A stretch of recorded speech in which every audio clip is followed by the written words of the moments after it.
என்னடா கையில் 20 ரூபா இருக்குன்னு பார்க்குறீங்களா? லீவ் விட்டதில் நானும் ஃப்ரெண்ட்ஸும் சேர்ந்து ஆளுக்கு 10 20ன்னு போட்டு ஒரு பானிபூரி கிட்ட வாங்கிட்டோம். வாங்கி அதை சுற்றி முற்றி பார்த்தோம். இப்போ எல்லாம் மளிகை கடையிலேருந்து கிடைக்க ஆரம்பிச்சிச்சு. அப்படியே அன்பாக்சிங் பண்ண ஆரம்பிச்சிட்டோம். கஷ்டப்பட்டு மாப்பிள்ளை அன்பாக்சிங் பண்ணோன்னே உள்ளே இந்த பேஸ்ட்டு பொரிக்கிற அப்பளம் மாதிரி பானிபூரி இருந்துச்சு. அந்த பூரின்னு சொல்லுவாங்க, அது இருந்துச்சு. அப்படியே மாப்பிள்ளையை டீ போட சொல்லிட்டு மேக்கிங் ஷாட்லாம் எடுக்க ஆரம்பிச்சாச்சு. டீயும் மாப்பிள்ளை பிளாக் டீ சூப்பராக போட்டு அப்படியே அதை கண்ணாடி டம்ளரில் ஊற்றி தந்தான். சூப்பராக இருந்துச்சு. சரி, மேக்கிங் ஷாட்ஸ்லாம் புகைலாம் பறக்கிற மாதிரி எடுத்துகிட்டு சரி மாப்பிள்ளை கட் பண்ண ஆரம்பிக்கிறேன், வேலையை ஆரம்பிப்போன்னு சொன்னான். அப்படியே மாப்பிள்ளையும் வேலையை ஆரம்பிச்சிட்டான். மாப்பிள்ளை அந்த சட்னி ஃபஸ்ட்டு வந்து இந்த மின்ட்டு ஃப்ளேவரு அதை கட் பண்ண ஆரம்பிச்சிட்டான். மாப்பிள்ளையும் அதை கட் பண்ணிட்டு இருந்தான். சரி, அப்படியே நம்ம பாட்டு போட்டு வைப் பண்ணிட்டே செய்வோம் அப்படின்னு சொல்லிட்டு செஞ்சுட்டு இருந்தோம். சரி, அப்படியே மாப்பிள்ளையும் அதை பேஸ்ட்டை பாத்திரத்தில் ட்ரான்ஸ்ஃபர் பண்ணிட்டுருந்தான்.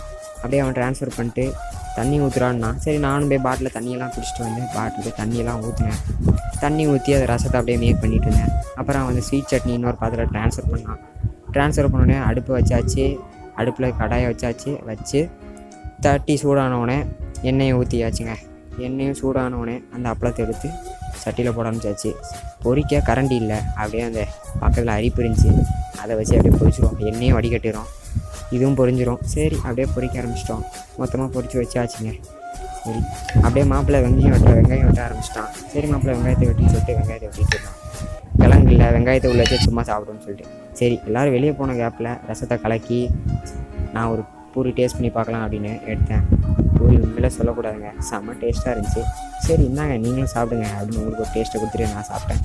ஃப்ரெண்ட்ஸோடு எல்லோரும் கடைசியில் உட்காந்து சாப்பிட்டு அப்படியே பாட்டு கேட்டு வைப் பண்ணிட்டே இருந்தோம். நீங்களும் இந்த மாதிரி லீவை ஃப்ரெண்ட்ஸோட ஜாலியாக என்ஜாய் பண்ணுங்கள். மறக்காமல் நம்ம சேனலை லைக் பண்ணுங்கள், ஷேர் பண்ணுங்கள், சப்ஸ்கிரைப் பண்ணுங்கள், சப்போர்ட் பண்ணுங்கள். Bye guys.